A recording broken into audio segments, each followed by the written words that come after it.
Central railway minister గారు వచ్చిన సందర్భంగా మరి వారు అపాయింట్మెంట్ ఇచ్చిన సందర్భంగా మరి మా తోటి మంత్రివర్యులు సోదరులు కోమటిరెడ్డి గారి నాయకత్వంలో 2 ఎంపీలము మరి 2 మినిస్టర్లము వరంగల్కి సంబంధించి మేము వచ్చి ఈ రోజు అక్కడ ఉన్నటువంటి ప్రాబ్లమ్స్ వారి దృష్టికి తీసుకుపోవడం జరిగింది.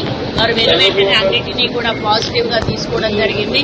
కొన్ని దశాబ్దాల కాలంగా పెండింగ్ లో ఉన్నటువంటి రైల్వే కోచ్ ఫ్యాక్టరీ అయితేనేమి, రైల్వే డివిజన్ అయితేనేమి, మరి ఇంకా చాలా మన రాష్ట్రంలో పెండింగ్ లో ఉన్నటువంటి పనులు కూడా వారు చెప్పిన వెంటనే అర్థం చేసుకుని తప్పకుండా చేస్తామనేటువంటి మాట చెప్పి వెళ్లడం చాలా హ్యాపీగా ఉంది. ఇప్పుడే కోమటిరెడ్డి వెంకటరెడ్డి గారు చెప్పినట్టుగా మేము ఇక్కడ ప్రభుత్వంలో ఉన్నాం కాబట్టి సమస్యలు మేము కేంద్ర ప్రభుత్వం దృష్టికి తీసుకుపోవడం మా యొక్క బాధ్యత. దాన్ని వెంటపడుతూ కూడా మళ్లీ సీఎం గారిని కూడా తీసుకుని వెళ్లి పదే మంత్రులను కూడా కలుస్తూ మేము ఈరోజు శాంక్షన్స్ చేయించుకుంటా ఉన్నాము. అదే పద్ధతిలో ఈరోజు ఎయిర్పోర్ట్ కూడా రావడం జరిగింది. మరి బీజేపీలో ఇక్కడ ఉన్నటువంటి మంత్రులిద్దరు కానీ మిగతా ఎంపీలు కానీ గెలిచినా కూడా వాళ్ళు ఏమి పట్టనట్టుగా ఉండడం అనేది కొంత బాధాకరము. ఇప్పటి నుంచి అయినా కూడా మనము పార్టీలను పక్కన పెట్టి ఇప్పుడు ఎలక్షన్స్ కాదు, మనము ముందు అభివృద్ధి చేసుకోవాలి.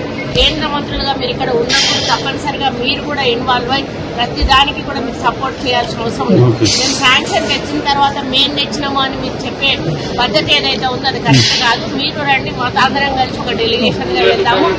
పోనీ మేమిచ్చిన దాన్నైనా కూడా మీరు వెంటపడి శాంక్షన్ చేయించండి. మీరు ఇచ్చినా చెప్పించకపోయినా మేము మా ముఖ్యమంత్రి గారు అయితే వాటి వెంట ఉంటాము. వాటిని అన్నింటిని కూడా శాంక్షన్ చేయించుకొని తెలంగాణ రాష్ట్రానికి ఏ విధంగా నిధులు తెచ్చుకోవాలో ఆ విధంగా తెచ్చుకొని ఒక మంచి వాతావరణంలో తెలంగాణ అభివృద్ధి చేసుకుంటామని తెలియజేస్తూ, ముఖ్యంగా వరంగల్ నగరం అనేది ఈరోజు 2వ అతిపెద్ద రాజధానిగా మన ముఖ్యమంత్రి గారు చూస్తా ఉన్నారు. దాన్ని ప్రత్యేక దృష్టితో చూస్తూ దాన్ని ఒక లెవెల్లో అభివృద్ధి చేయాలనేది అతని ఆలోచన. అక్కడ ఆల్రెడీ టెక్స్టైల్ పార్క్ కూడా ఉంది. తర్వాత అన్ని రకాల ఇండస్ట్రియల్ కానీ మరి మెడికల్ కానీ ఎడ్యుకేషనల్ కానీ ఈ విధంగా అన్ని రకాల హబ్స్ ని డెవలప్ చేయాలనేది కూడా మన ముఖ్యమంత్రి గారి కోరిక. ఈ ఎయిర్పోర్ట్ వచ్చినట్టయితే 100% అన్ని రంగాల్లో అభివృద్ధి చెందుతుంది. రైల్వే కోచ్ ఫ్యాక్టరీ డివిజన్ వచ్చిందంటే ఇంకా వరంగల్ లేదు. కాబట్టి అన్ని రంగాల్లో హైదరాబాద్ తర్వాత వరంగల్ పెద్ద నగరంగా ఉండి రాబోయే రోజుల్లో ఎంతో మందికి ఉపాధి కల్పించే అవకాశం ఉంటుందని చెప్పేసి